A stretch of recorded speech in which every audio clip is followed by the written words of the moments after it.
Komentin e parë për vendimin e gjykatës kushtetuese për rastin e Belinda Ballukut, kryeministri Edi Rama e bëri këtë të diel në podcastin e tij, ku paralajmëroi se betejë ligjore e qeverisë do të vazhdojë. Do ta vazhdojmë këtë betejë, ku na thirri me pahir çartja antidemokratike e pezullimit i anëtarëve qeverie, dhe ku fatkeqësisht na mban akoma sot pa fuqia gjykatës kushtetuese për të marrë një vendim sa të thjeshtë. Është vendim shumë i thjeshtë se mjafton të marrë shembull çdo vend të botës që do, apo të gjithë vendet e botës bashkë, dhe nuk do të gjesh dot një gjë të ngjashme, por një vendim po aq të nevojshëm për të mos e lënë Shqipërinë vendin e vetëm në planet, ku sot aktualisht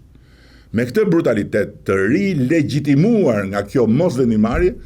vetë presidenti i Republikës mund të pezullohet nga i pari prokuror që gdhihet me këtë ide në kokë.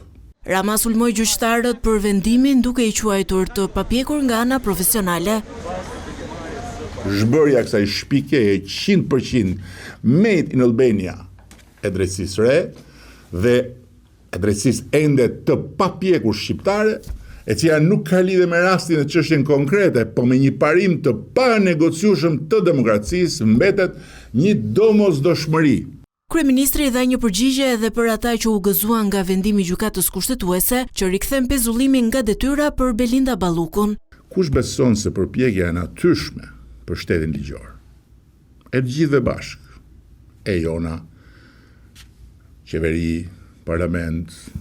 drejtësi, me të gjitha të përpjeta dhe të pjetat e saj, arritjet dhe lajthitjet e drejtësisë re, do të prodhojnë ndonjëherë kosto për këtë shumicë qeverisëse,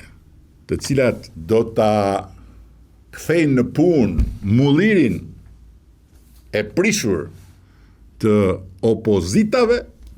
gabon ditë dhe natë. Gjatë fjalës së tij, Edi Rama përsëriti edhe një herë për gjyqtarët se ata nuk do të mund të marrin rritjen e pagave që kërkojnë, duke theksuar se nuk do të lejojë të përmbyset rendi.